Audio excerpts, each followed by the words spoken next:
Welcome in to This Week in Bitcoin, episode 68. My name is Chris, LAS.com, JupiterBroadcasting.com. One of the projects that's been coming up on the show a lot is Alby Hub. You'll hear the name Alby and the Alby extension tossed around. So this week, I wanted to create an episode that is dedicated to this topic. Actually, really, I'm just super passionate about this topic. And I think it should be approachable to everyone. So hopefully, even if you're brand new to Alby Hub and brand new to Lightning, or if you're an existing power user, you'll find this informative. So let me know how I did with a boost. And if you are inspired to set up Alby Hub after this episode, you got to let me know too.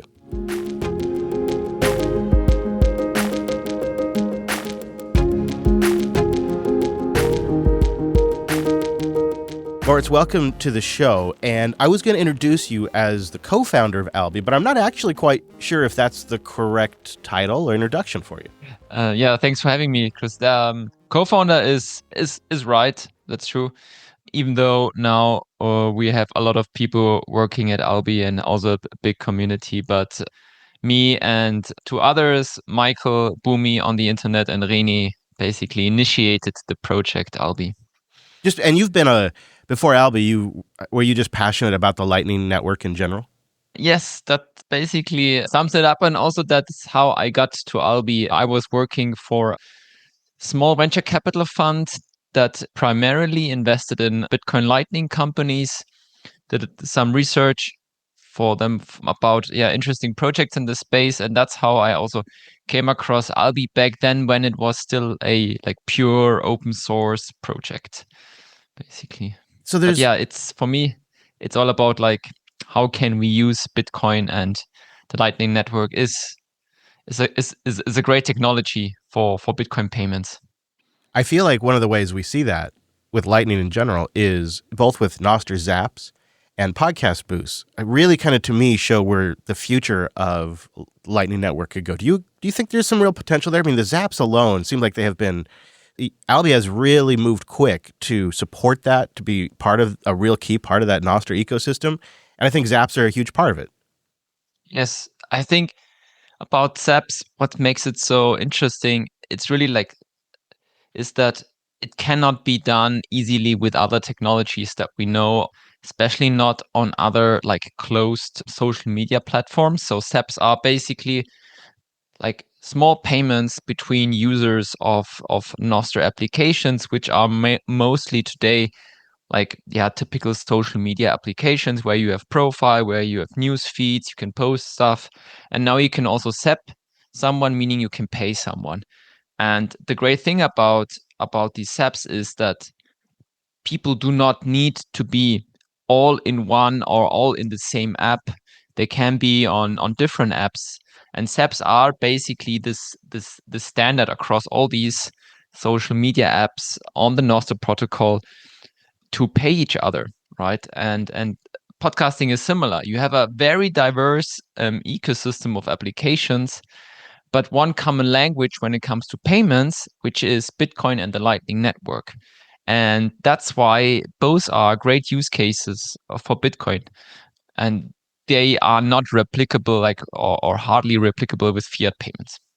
I'm glad you brought up podcasting, because I recently was doing some experimenting with the show and enabled LN address. So I put an LN address in my value split instead of my node address. And I think this is probably the way things are going to go, just because LN address has such universal support amongst the Lightning ecosystem. However, what I discovered is, as a podcasting ecosystem, we haven't really come to agreements on how to handle this. And so I was able to receive sats to my Alby Hub, but I did not receive any of the metadata, like the name or the message, from what I can tell. And so it's it partially works, which is a huge step. But I don't think as a community we found a consensus on how to handle the metadata aspect, since LN address itself doesn't handle that like Keysend did. I know this is pretty abstract, but this kind of getting into use cases here. Do you have thoughts about maybe how Alby could help the community come to a standard or consensus? Or do you even have a personal preference of what that might be? No, I think so. We at Alby, we do not have a personal preference. So we want to enable people to send and receive payments. and also cater for podcasters. So that's why, for example, we particularly implemented key-send payments, because that was the initial use case where And like Keysend came how along before these, Zaps, right? So, not to interrupt, yeah. sorry, but I think one of the great things about Zaps and Keysend that they share is a listener or a user can send a Zap or a Keysend payment without the receiver having to generate an invoice, which is really powerful. Yeah. So actually, just so regarding SEPs are also pure like payments based on the Lightning address. So it's moritz@getalby.com. That's a Lightning address. Every Alby getalby.com user gets such an Alby Lightning address for free, and then I can pay to you just to, for example, chris@getalby.com. And SEPs work mostly based on these Lightning addresses, whereas these value for value podcast payments started working or were specified around a key send payment, basically, where you do not need to create an invoice. And the idea was really to make sure to have this high throughput, low latency payments, because you just have one payment push out to the receiver through this key send payment, and you do not need to request something like a Lightning invoice beforehand, which might cause some latency, especially when you do like these per second payments or per minute payments. I think that's why we settled, or the podcasting 2.0 community back then settled on key send payment. And now we see a little bit that the adoption from wallets is not that big of these key send payments. And now the argumentation is a little bit okay, because wallets do not support it. We have not so many users basically sending payments because they can only use a smaller number of these wallets. And that's why now there's some sort of a movement to shift to wallets that support Lightning addresses. That's definitely more wallets. Alby also does that. But then this again comes with downsides. And I think the community have not yet or hasn't thought through, okay, how can we keep all the benefits that we have specified with key send payments and now bring them over to these Lightning address payments. And I'm also a little bit afraid that like it also a lot of podcasters are a little bit like lost out, a bit confused about the differences and such. So maybe I think there needs to be some more communication around that, and an agreement on how to move forward. Yeah. Although, to your point, Zaps have solved this while still using Lightning addresses. And one has to wonder, if podcasting 2.0 were to start today, would they just use Zaps? Because I don't think LN address was really a thing when podcasting 2.0 started out. Zaps weren't a thing, and Nostr did not exist when podcasting 2.0 started. And there is a certain network effect that Nostr and Zaps create. And it would maybe just behoove podcasting 2.0 to just ride that wave. And I know initially there was resistance to that, but with the sort of collective acknowledgement now that Keysend is not really gaining much adoption outside of a few venerable podcasting 2.0 apps, I think there might be wider discussion for using something more like Zaps. And for the end user in a podcasting 2.0 app, they wouldn't have to be they wouldn't have to be a Nostr user. They wouldn't have to be aware that the back end is using Nostr to relay metadata. And then the podcasting community could just take advantage of the work being done on Nostr for Zaps and ride that wave as it evolves. Does that seem reasonable to you? That's definitely one possible path. I think the risk with this approach is that it's quite a change Yes. to the overall specification. And at Alby, we are also really like heavily building on open standards, and also initiated standards or initiated, let's say, protocols that became standards. And one learning there is like keeping these protocol specification as small as possible. The smaller they are, the more likely they are adopted. That's a good point. And now if you try to fit everything into that, it's tricky, but I think it's doable, definitely. I think, but that's just like there needs to be more communication. Someone needs to take the lead there and moderate through the changes and educate people. Honestly, Moritz, I think it's one of these things where most developers, they just want a really simple HTTPS API they can call and write to. And if they can get that and there's some clear documentation on it, they'll implement it in their app, right? But much beyond that, and it's a pretty big ask. So let's shift gears and talk about Alby Hub, because this is just to set the context. I've been following open source and free software on a daily basis for 22, 23, 24 years now. And in my head, I have a collection of really amazing free software projects that I just can't believe they're open source. And Alby Hub has now joined this list. I mean, it's really remarkable what Alby Hub offers and is capable of, and can be just ran for free on people's own infrastructure. Of course, you also have the Alby Hub Cloud, which we can talk about in a little bit. But I thought maybe let's step back, because I've really only talked about Alby once in depth on the show when it first came out. So could you give me just the elevator pitch for the listeners that are not familiar? What is Alby Hub? Yeah, sure. So in short, Alby Hub is your easy-to-use self-custodial Bitcoin Lightning wallet. So you are in control of your keys, and you can send Bitcoin payments across the globe, basically.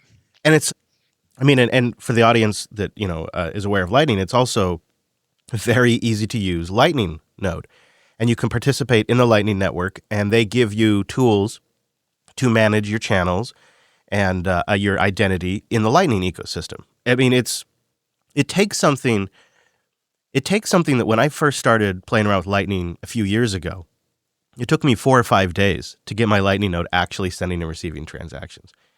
And Alby Hub kind of compresses that down into like 25 minutes. It's really remarkable. And just recently, 1.18.5 shipped. And I know this is packed with features in here, but it's something really special, because there's a few features in here that are huge for my workflow. And one of them is the improvements that you have been consistently making with sub-wallets. Can you talk a little bit about what's new with sub-wallets, and maybe even we should start with what they are? Mm-hmm. Yeah.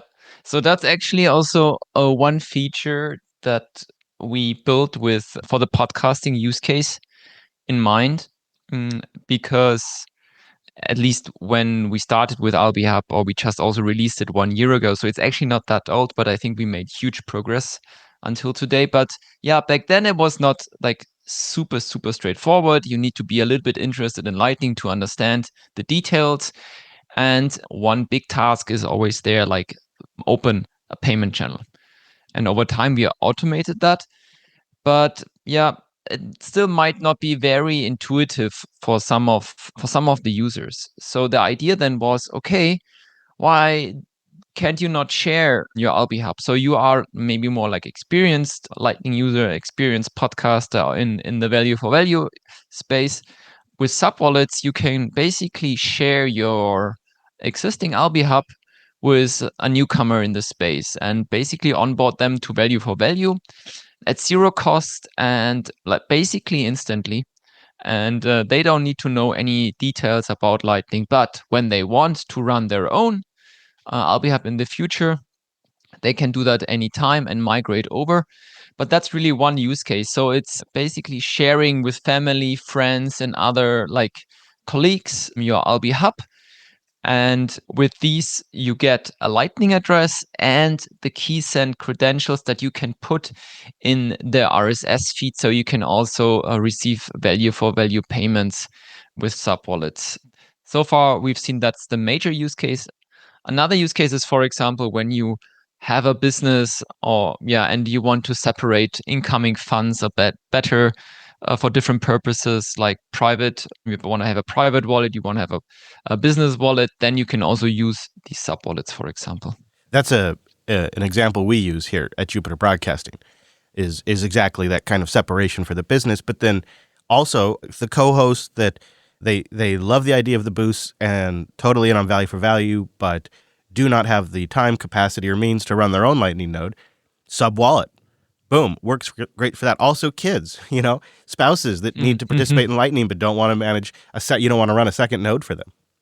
And the great thing is, I have the channels, I manage the liquidity, and they just get to take advantage of it, and they don't have to worry about any of that.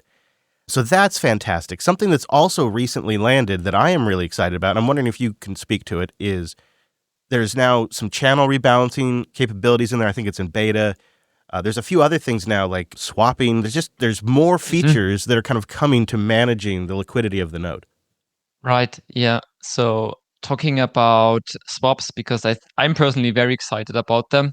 I think that's also how we approach it. It's quite innovative in the space because so far there were swap service, but they were always like you have to go on a website and use this website, and it feels always a little bit like disconnected. And now you have these swaps directly within Alby Hub, and it feels like they're super smooth when you do these swaps. And what you basically do is you send between an on-chain wallet and your Lightning spending balance, and back and forth. That's called a swap, right? And what we did, basically two things, is we added them directly into Alby Hub, so you don't have to leave any application, can stay there, and you can do one-time swaps back and forth. And that's interesting, for example, if you want to top up your spending balance, if you want to spend more, or if you want to empty your existing Lightning channel. This is necessary often when you have a lot of payments incoming. So if you're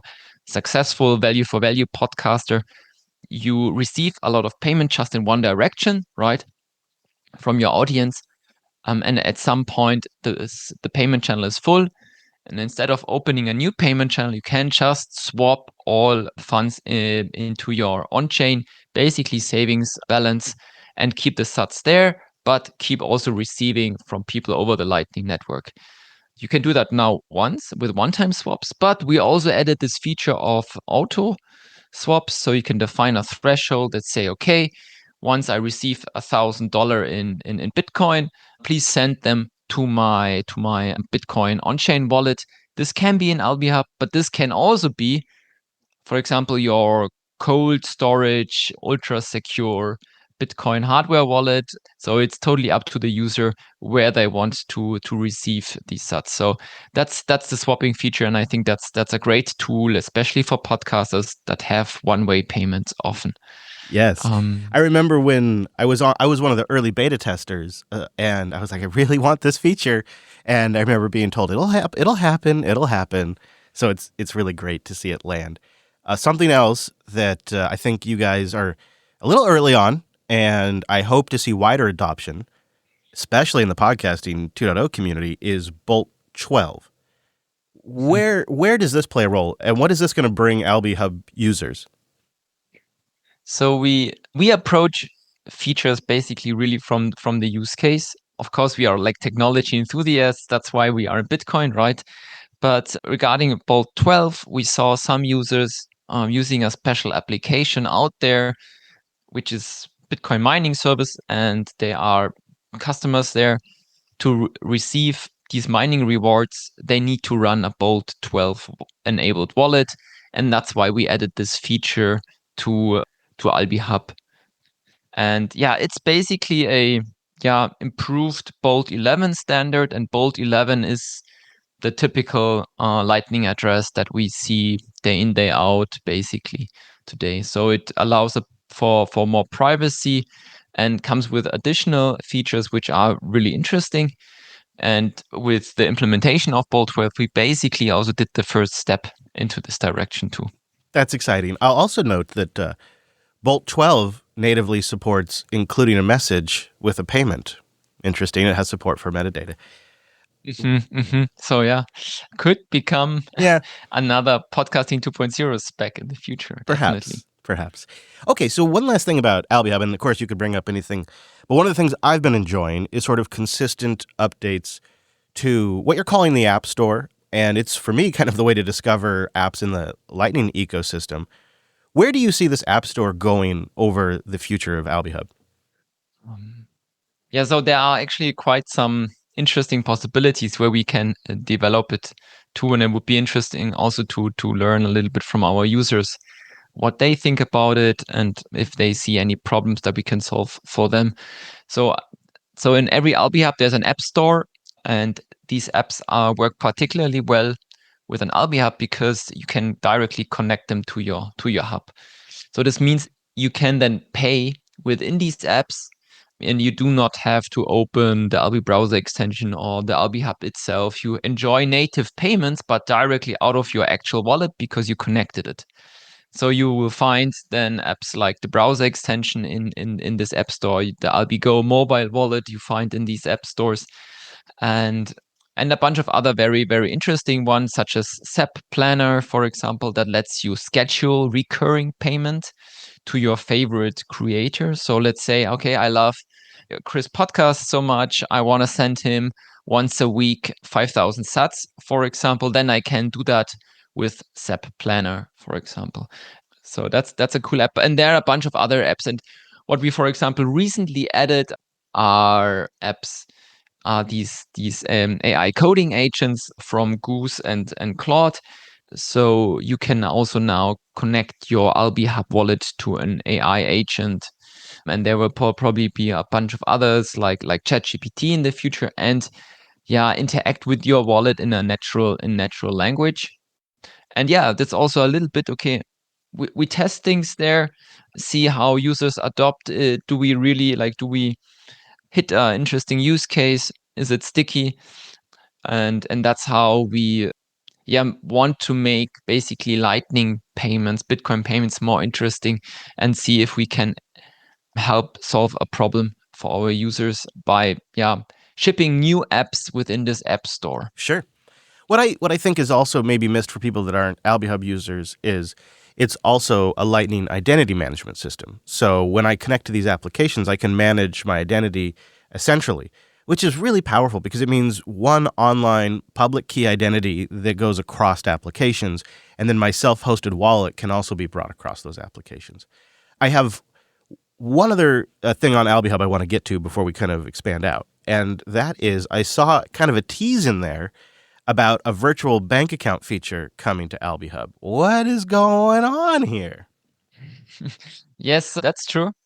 So we are currently researching how we can basically improve or make it more seamless, going from fiat money to Bitcoin and back. And because we still see when we talk to our users, that's often a problem. That's not so straightforward to get their first Bitcoin, get them into a wallet, and then send them out.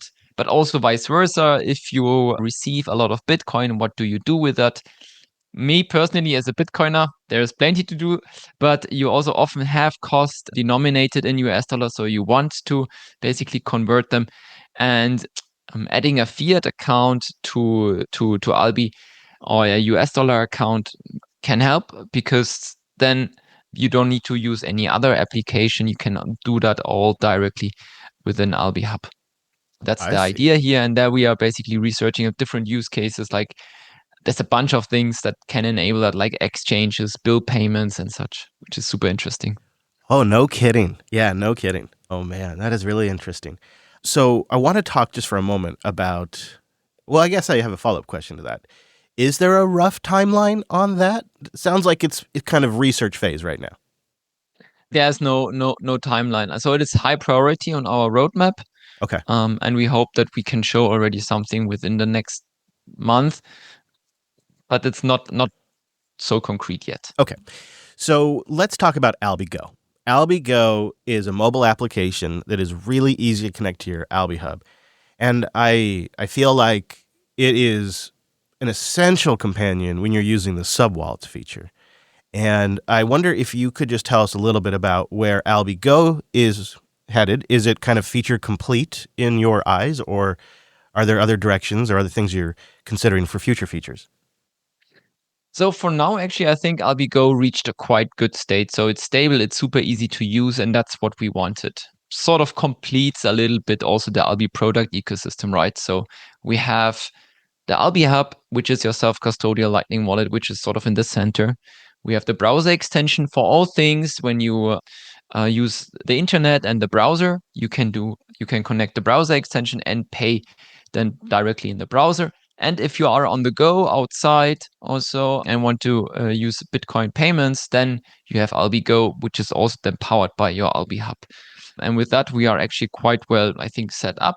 And we also want particularly say here, okay, let's keep things that are a bit more complicated within the Alby Hub But payments need to be seamless. So payments need to be quick, simple, and that's why you see also mainly two big buttons, a big receive and a big send button in Alby Go, and that's mostly it, right?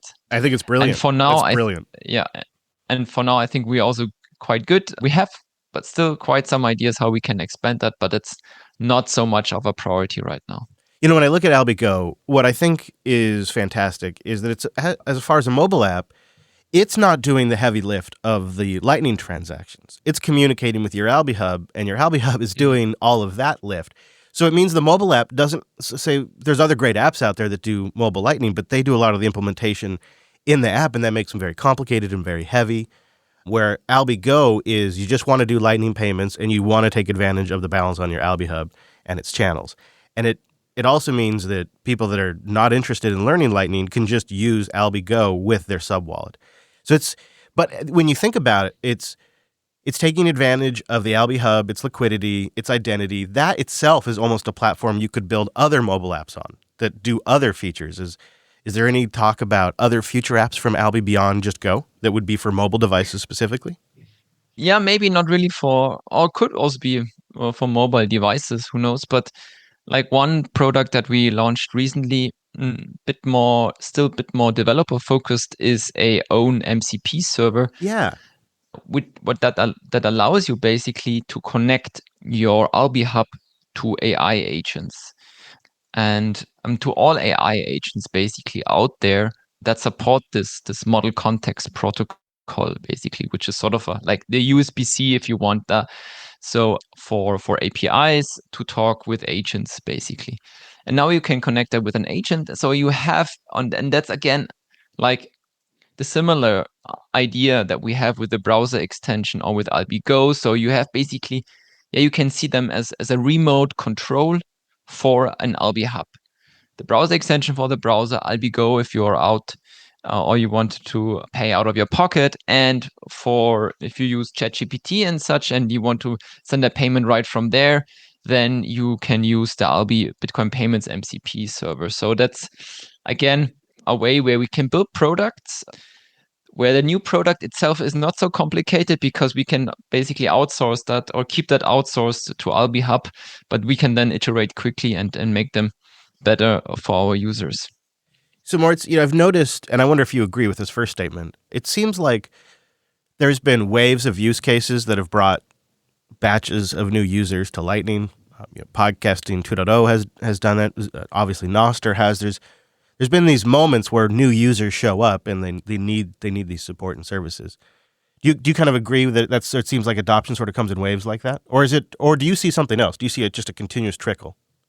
There is definitely continuous trickle.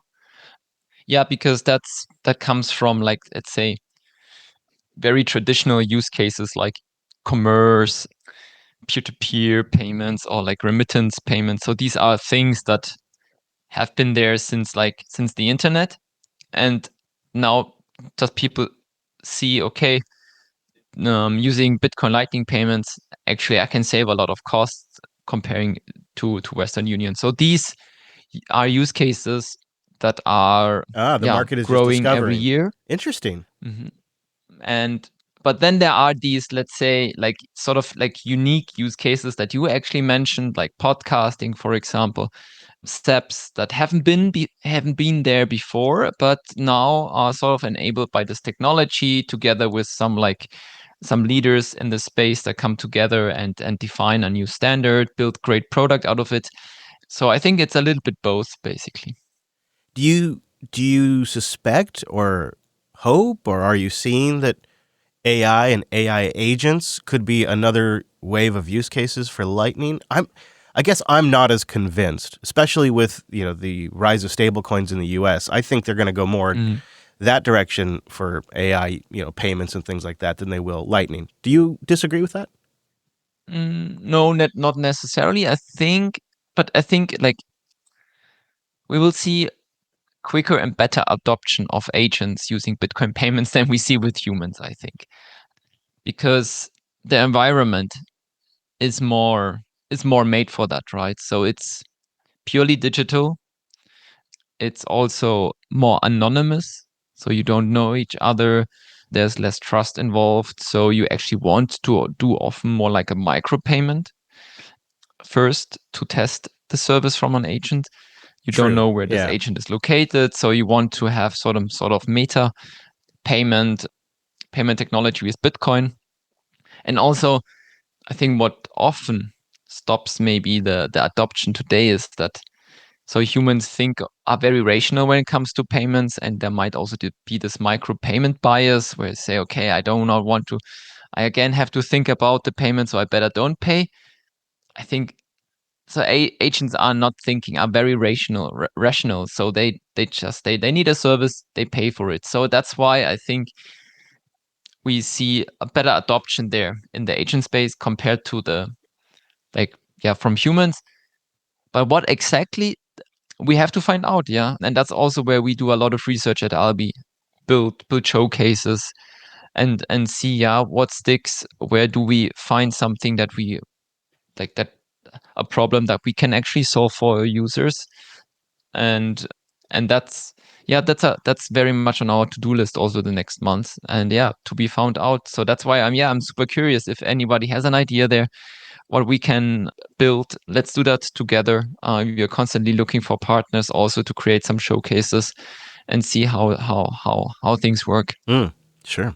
It seems to me that Lightning does have a payments advantage in this space, in the sense that, like you said, you could do very safe, sort of semi-anonymous transactions, or you could tie it to an identity that isn't arduous and KYC'd like Nosterpub, right? There is, I think, something more to, even if it's just a technology implementation on the back end, there's something more to Lightning payments tied to Nosterpub identities, because it's not mandatory, but you could do it, and so you could have something that's tied to you, or you could have something that's semi-anonymous.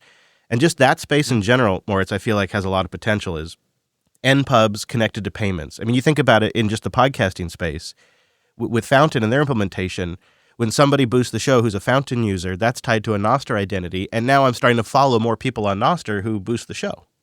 Yeah, I think Fountain did a great job there, combining the benefits of Nostr with Lightning. I think it's a great tool also for like audience discovery, right? Good job what they done there. So as we wrap up, I noticed, because I unfortunately, I think I double booked you and made you leave a little early, but every second Thursday, there is an Alby community call. What's going on here, and how do people participate? It's super easy to participate, actually. So you find the link on, I think it's cal.com/getalby. And there you find different calls. And one of them is the community call. It happens, as you say, every second Thursday at 3 p.m. UTC. Yeah, and the idea is that we invite interesting projects from the ecosystem. Obviously, they mostly use Bitcoin Lightning payments, and they pitch ideas, they pitch projects, or they even pitch their companies, whatever they're working on, and they get feedback. They get feedback from the audience that also participates in the call, and also the audience can ask questions, can learn from builders, can learn from founders.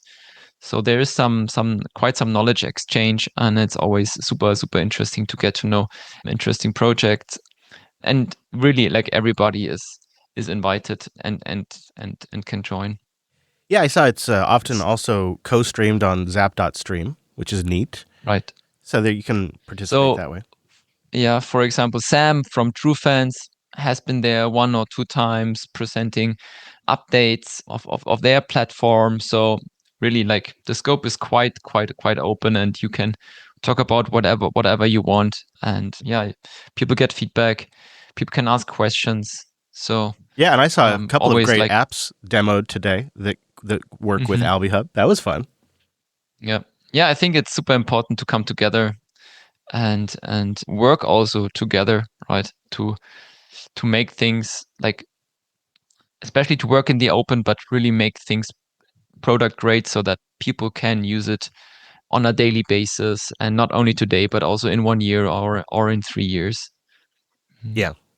Yeah, and we didn't talk much about the Alby Hub cloud product, but I've been using that since before it launched, and it's also a terrific way to use Alby Hub. And it makes it, just for me, as a business, really simple to just have that, run that, and be able to trust that. So Alby Hub Cloud's been really fantastic too. And like what I said earlier, this is on my list of some of the projects I'm the most grateful and impressed that it's free and that I can just go download this thing and run it. It's like, how does this even work?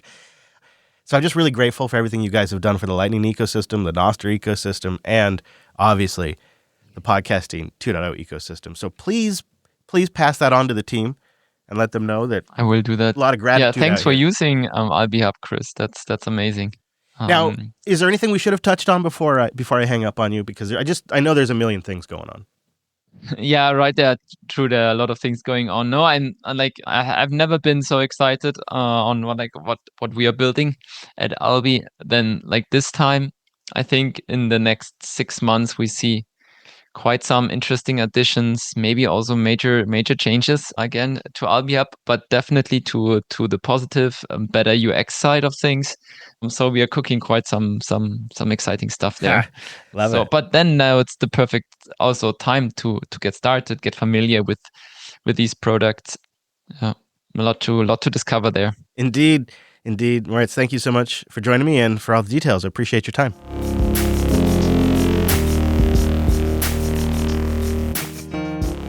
I believe that marks the first interview on This Week in Bitcoin. I'm not 100% sure because I do a million podcasts, but I'm pretty sure. So this is sort of a special episode, an out-of-cycle episode of This Week in Bitcoin. If you'd like to hear more of those, well, I'd like to hear your opinion on that. This is typically an all-news podcast, but Alby has been making a lot of news recently. I thought, why not go to the source? So thank you so much for listening. You can find some links to some of the things we talked about today at thisweekinbitcoin.show. Go look for episode 68. And I will admit, this episode, I try to focus all on Signal and not get distracted by emotions, but I'm just too damn excited about the future of Lightning, even Nostr, and of course Alby Hub, and where Podcasting 2.0 goes as the technology or the back-end technology or the protocol, I'm not really even sure what to call it, that enables Boost continues to evolve too. So there's a lot, and we're going to be right here at the edge, on the frontier, as they say, following all of that. If you enjoyed this, let me know with a boost, or if you didn't, you could also vote that way, at least send a little sugar with that medicine. All right, back to the regular cycle. You should see another episode soon. So thank you so much for listening to this week's episode, or I guess, sub-week, midweek episode? I don't know what to call it. I'll see you back here next time.